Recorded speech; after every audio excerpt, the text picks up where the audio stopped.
Hello, this is Jason Kendall. Welcome to the next of my introductory astronomy lectures. This time we're going to be talking about the interstellar medium, the space between the stars, or that which fills the space between the stars. The thing when we say medium, we don't mean like medium like television or radio or something like that, or the interwebs. No, we mean the gas and dust that is between the stars that fills, or at least gently fills, the space between it. Most of the space in the Milky Way between the stars is filled with a very thin gas, and it's mostly made up of atomic hydrogen gas, which makes up most of it.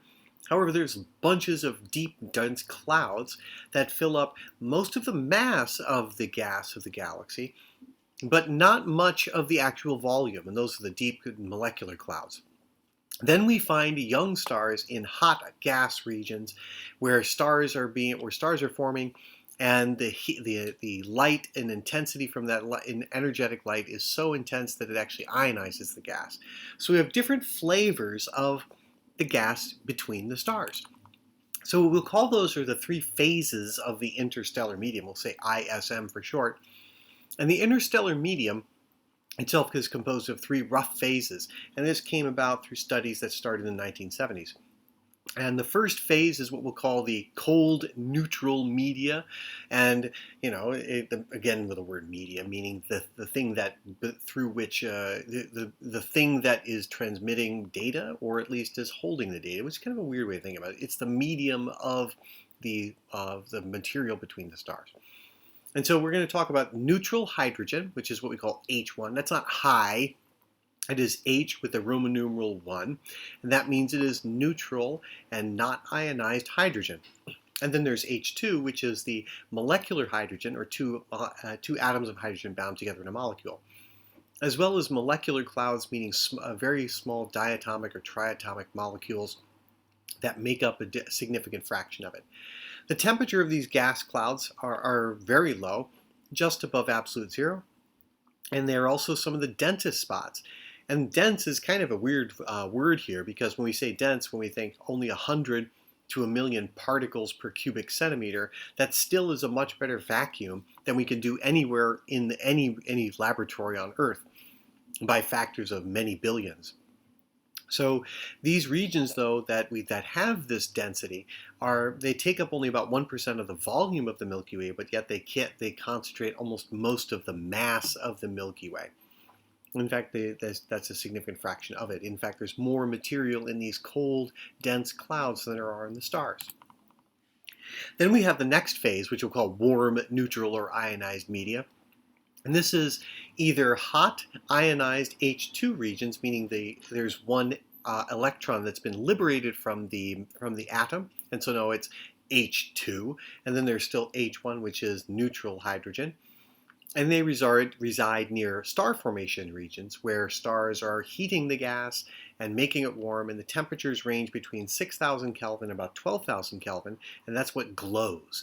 And so the densities are a lot less than the dense clouds, where you can even have only one particle for every 100 cubic centimeters.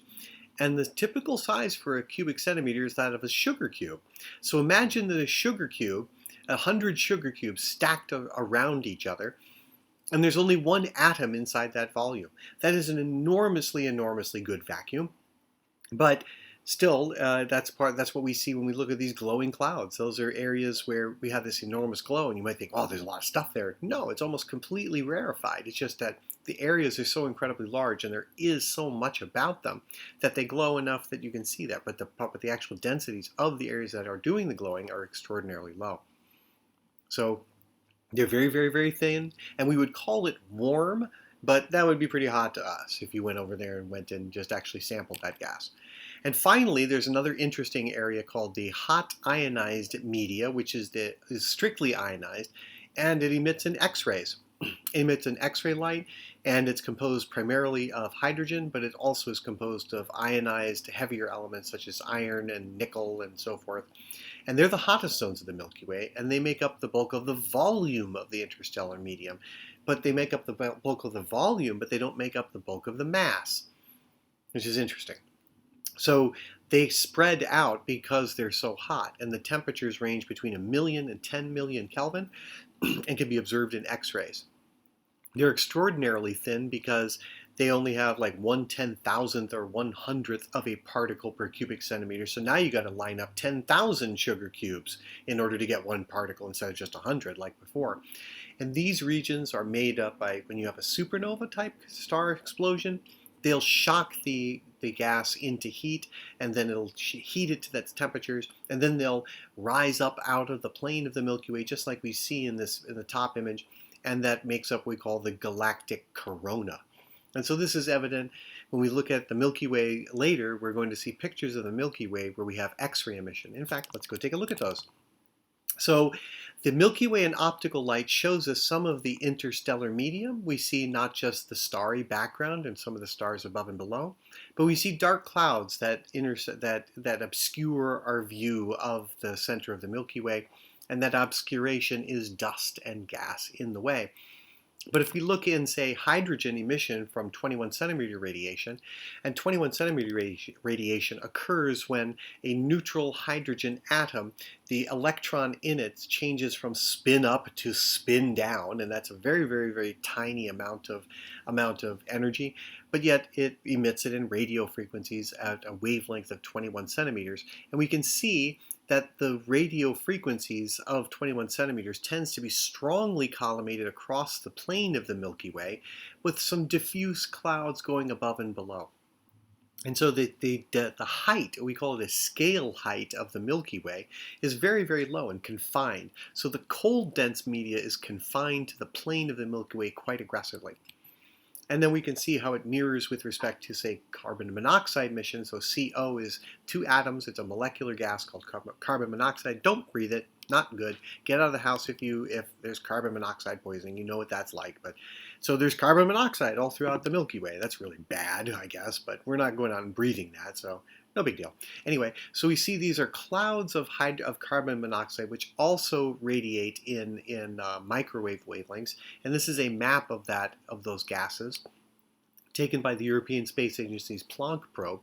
But the carbon monoxide is used as a tracer for the molecular hydrogen, which doesn't emit pretty much anything that is easily observed. So molecular hydrogen, but carbon monoxide gives a much better tracer of it. And we know that there's a lot more molecular hydrogen near where the carbon monoxide is. So we use that as a tracer. Now if we look at the hotter media, which is the H-alpha, which is ionized hydrogen gases, we start to see that there's puffy glows all over the place, and it's not necessarily directly confined to the plane of the Milky Way like this 21 centimeter radiation is. And these are places where we call star formation. So this is hot interstellar media with the temperatures approximately 8,000 or so degrees, or 10,000 degrees Kelvin. Next we have in X-rays, which demonstrates the galactic corona. And we see these huge bubbles and loops of gas that go above and below. So you can see that they go way high, and this is from the Rosat satellite. And this is what we mean by it occupies a much larger volume. It's not confined to the Milky Way. It looks like it's well above and below. So other places that we can see the effect of the interstellar medium, and now it's pretty picture time, and this is the most fun, one of the most wonderful elements of looking at star formation that we're going to talk about in the next few lectures, is the pretty pictures. And this is the North American Nebula off to the left, and the North American Nebula this is a visible light image compiled by DeMartin, but it draws from the Digital Sky Survey, the Palomar Digital Sky Survey, and you can just make color images of it if you go download that stuff. On the right-hand side, though, is from the Spitzer Space Telescope, which looks in the infrared at multiple wavelengths and shows emission of dust, emission of warm dust, cold dust, and gas. And so in infrared, it looks different than it looks in visible light because we're looking at different processes. And we see the dark band that goes across the middle of the nebula. It corresponds to actually some warm, dusty clouds in infrared. So that dark band is actually warm dust. And if we look where the North America sort of feature is on the left, we see it doesn't really glow much in infrared, and that's because it's hot ionized hydrogen gas, which is warm, so it's not going to glow in infrared because it's too warm for that. So we have 4 different views of that, one of them in visible and infrared combined. So this was done by Spitzer Space Telescope Group at NASA Jet Propulsion Laboratory, and they just put this together to help you see the views. So here is a combined view of the digital sky survey infrared with the Spitzer image, and we see the dusty appearance of the reddish dust cloud that goes across the middle, and now the bluish glow is then, they've replaced the pink of hydrogen with the blue with a bluish glow. But that highlights the dusty cloud. So now we get to see the dust in the background, which is very interesting because that shows us where stars are being formed. And then we look specifically at a different wavelength that shows us the interior of the clouds, and we get to see different aspects of it. And then it's being blocked. We see a little tiny nodule in the center left where it's dense enough that actually we don't see anything through it. And finally, we get to see that dense star-forming region that's in the lower left that highlights that very tiny baby stars, which are like little points in red. And that's what we're looking at here, is the highlighting that specific area of looking at young stars being formed in a very, very, very dense molecular cloud. That's what I was talking about at the beginning, where we were talking about very dense, small regions. This is a much more massive region because it's collapsing and forming stars. The other region is much larger around it, but it's much more rarefied. And so this is a dense, highly dense region and surrounded by a hotter, more rarefied, thin region. And so when we look at that, we have all sorts of things that we can see. And so let's focus in on the nature of what happens when we try to observe those dark areas. And interstellar matter, it's mostly just gas and dust. And what's funny is that we think, oh, it's just really complex sort of cloudy structure, or there's all sorts of stuff. What is that? No, it's really actually quite simple. The clouds are turbulent, they move around, they're warm or cold, but they're mostly almost completely hydrogen. Remember, it's 75% hydrogen, about 25% helium, and all the rest is just really, really, really trace amounts. But this cloud that we're looking at, Barnard 68, is a dust, and the dust that we talk about is actually like soot or smoke, and the larger clumps of particles are really quite tiny. The dust particles that make up this are about the same size as cigarette smoke and are only composed of a few hundred or few thousand atoms. And so why does something so small actually make the starlight behind it black? Well, it's because there's a lot of it. So this is a beautiful picture by the European Space Agency, European Southern Observatory, that actually highlights a very interesting feature called interstellar reddening. So in the center of this dust cloud, all the light is being blocked. But if we look on the edges of the dust cloud, we see that some of the stars look red. And the reason that they look red is because as the light passes from behind stars through the dust cloud, it preferentially absorbs and scatters the blue light of the spectrum. So we're left with the red light, and so it looks like it's making the stars red, but it's not actually making the stars red, it's actually just simply removing the blue light, and so we just see the red light. And why we think about that is that compare the stars that seem very red on the edges of the cloud compared to the red stars that are away from the cloud, and we see that those red stars are really bright. So we're looking maybe at some some very extraordinarily bright red stars on the far side, but their light would be brighter except that it's being dimmed and the blue light is being removed. And if we look in longer wavelengths of light, meaning infrared, we can see more through it because infrared light will pass through this dust and gas, pass by this dust. In fact, the wavelengths of infrared are longer than the size of the particles, and since they're longer than the size of the particles, they're not affected by the particles, and so they pass through. And now we can see it's like the dust cloud isn't even there, or at least it's ghostly. So this is a longer wavelength view by the European Southern Observatory. And finally, we can look at various wavelengths of light, starting from in the upper left that's 0.044 microns, or specifically that would be 4,400 angstroms. So that's well inside the visible light, and that's on the far blue end of the spectrum, so we see that it's all gone, right? And then we look at 0.55 microns, which is 5,500 angstroms, which is more bluish or more greenish in the visible light, but it's blocking that too. Now then we get out to 9,000 angstroms, well red of visible light red. We see that the cloud looks kind of smaller. and that's 0.90 angstroms, micrometers in the upper right. And for some bizarre reason, they decided to go around rather than go back to the left and around. So go down and to the right at 1.25 microns, which is then 12,500 angstroms, and that's very long wavelength infrared light, or at least the beginnings of near infrared. And now the light is getting through, and we look at 1.65 micron, and it's really starting to get through, but by the time we get to 2.16 microns, which is 21,000 angstroms, the light's pretty much getting all the way through, and the dust cloud is not even being seen by that wavelength. It just kind of passes through it. It's the same kind of way that the light is passing through because it's large wavelength, in the same way that when you take a set of if you take a beach ball and roll it across a whole bunch of little pebbles, it won't see the pebbles. It'll see it's like a roll, like a whole bunch of pebbles. The beach ball will roll across a thin level of pebbles, just smoothly. But now if you try to roll a pebble across a roll of pebbles that's about the same size, it'll get bounced around as you roll it across. In the same way, the wavelengths of light, the long wavelengths are like a big beach ball going across the pebbles. It just doesn't see them. It doesn't perceive them. And so that's what the 2.16 micron is. But when we look at the 0.44 right above it, that's like looking at wavelengths of light that are almost the same size as the particles themselves, so they really get bounced around as they go through, and so therefore they get absorbed and you don't see through it, so they get lost.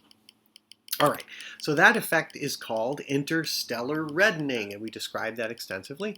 But what we see is it got the cloud, the starlight's coming from behind it, it goes through it, and as it goes through it, this light gets scattered or absorbed, and the stellar absorption lines stay the same wavelength, but all the blue light just gets removed.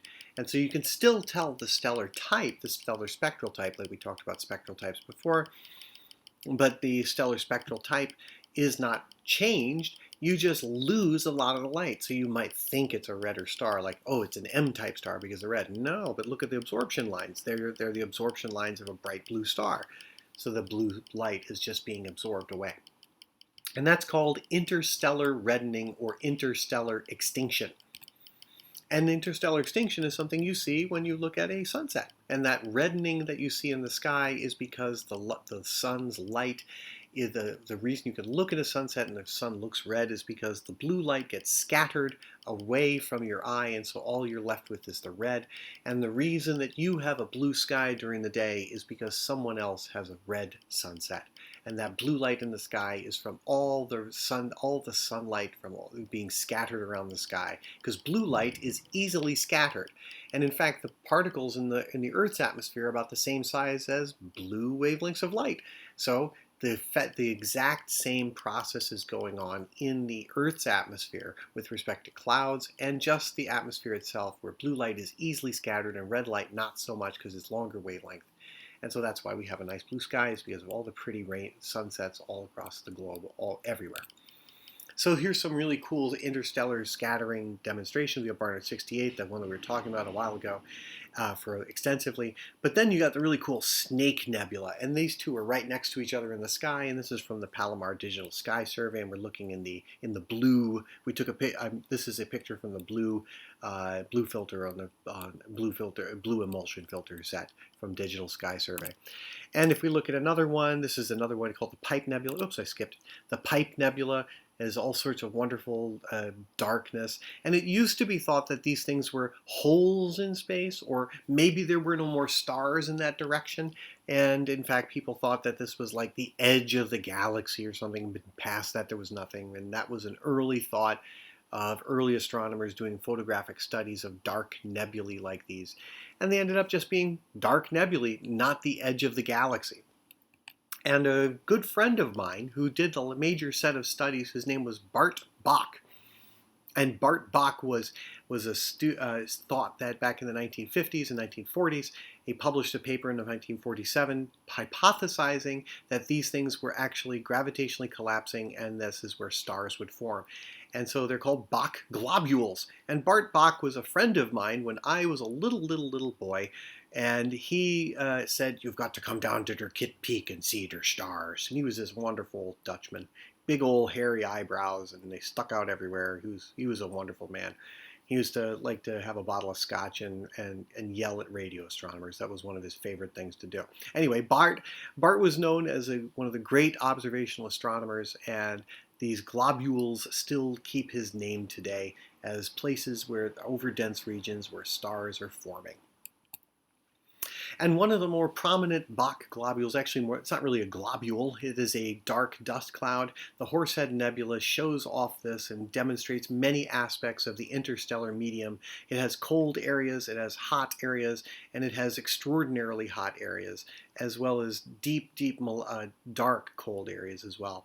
So the pink glow is from hydrogen, and it's hot and heated to excitation by nearby very hot stars. But you can see that there's a dark nebula, which is the Horsehead Nebula, dead center, and there's also dark nebulae off to the side that seem to be providing some of that interstellar extinction. You can see the clouds of gas around it, which seem to block some of the background light. We also see the Flame Nebula off to the left there, below one of these lights.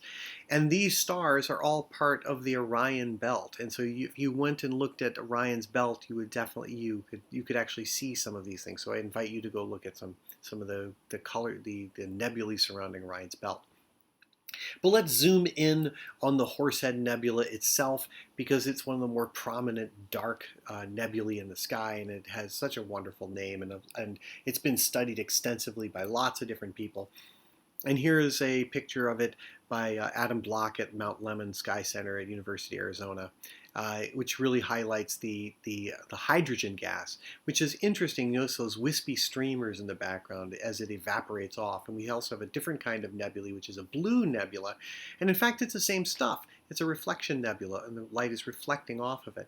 But the Horsehead Nebula is, even if we zoom in even tighter, we see some really interesting features of these cloud-like structures, and it's actually in motion. So it does look turbulent. It looks like it's actually plowing upward and above and turning over. But really, the size scales are on the order of light years. So this isn't moving like fast, although it is moving with some great speed, maybe tens or hundreds of kilometers per second. If not, maybe not even that fast. But I can't remember the actual study, but that might be something as a good assignment to go look up. How fast are the clouds moving in the Horsehead Nebula? In any event, the pink hydrogen glow in the background illuminates the Horsehead Nebula. But very recently, the Hubble Space Telescope took a look at the same object in infrared, and this is the view in the infrared that was released in 2013. And when we look in infrared imagery, we now then see the cloud of gas and dust as warm dust that's glowing in infrared.